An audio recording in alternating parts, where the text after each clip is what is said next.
Hey, we're wrapping up a week of what's in store here in Evalds Parish at the District Attorney's Office. We've been visiting with District Attorney Charles Riddle. And Mr. Riddle, earlier this week, you talked about the large volume of complaints and cases that come through. I mean, how do you manage such volume? It's difficult. First, I want to thank you for coming to Evalds Parish this week and letting us share with what the District Attorney's Office does. I know that the people in our parish will be happy to be able to learn some of the things that we do. Well, we appreciate you taking the time to do this. And, all right, thank you. As you said earlier in the week, we talked about how many cases we have every year. One of the ways that we handle the large volume is by diversion. We call it PreTrial Diversion. Virtually every District Attorney's Office has some form of PreTrial Diversion.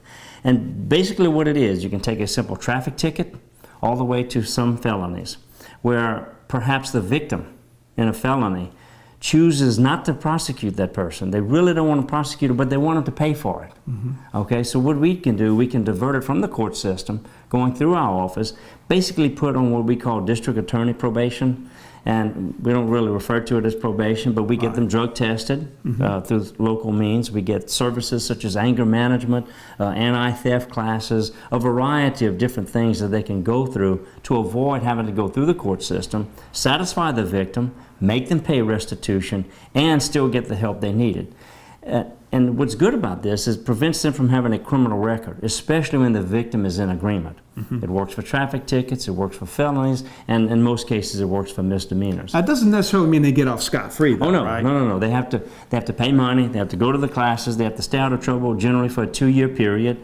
And if they go 18 months, pay everything, go to all the classes, satisfy the restitution, and they mess up, their pretrial diversion can be revoked, and they go back to court for prosecution on the original charge. So there are factors in there. Drug court is a great thing that we have with our judges.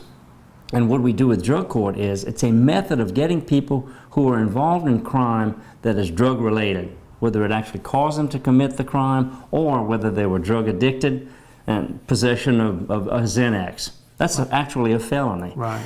What we tend to do with a case like that is try to get them into a drug court or a diversion program. And drug court lets them actually be able to completely eliminate it from their record if they successfully complete basically a 1-year program with our judge and satisfy all those obligations. And that could be very valuable to young folks who might make a crazy young person mistake and not have this follow them for the rest of their life.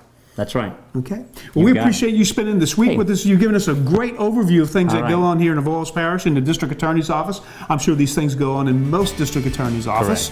And so we're going to wrap up this week's edition of What's in Store. Again, we've been in Evalds Parish at the District Attorney's Office, only on ABC 31.